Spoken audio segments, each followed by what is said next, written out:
Newest tandem, Julina Magdangal at Robby Domingo, magiging host umano ng first ever season ng Idol Kids Philippines.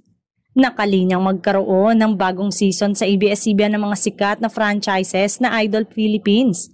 Ito ang kinumpirma ng ABS-CBN President and CEO na si Carlo Katigbak.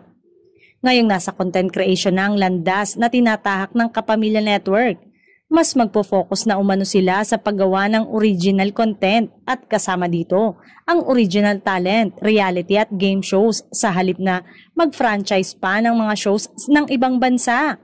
Samantala, matapos ang nasabing newest host tandem ay pinag-uusapan ng pagiging mabenta o in-demand ni Robby Domingo bilang host ng mga shows ng ABS-CBN. May pa-savage pang nagsasabing may umay factor na ang appearance niya sa small screen.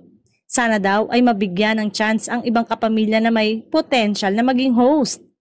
Napapanood kasi siya bilang co-host ni Melay sa pinakabagong edisyon ng Pilipinas Got Talent kung saan judges sina Catherine Bernardo, Eugene Domingo, Donnie Pangilinan at Freddie M. Garcia.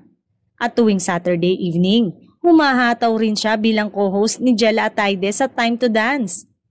Paminsan-minsan din siyang napapanood sa ASAP tuwing linggo. Kaya naman hindi maialis sa ilang netizen na mag-opinyon na paborito siya ng network. Hirit pa ng mga nagmamaldita, pinakyaw na raw di umano ng TV host ang shows sa Kapamilya Network.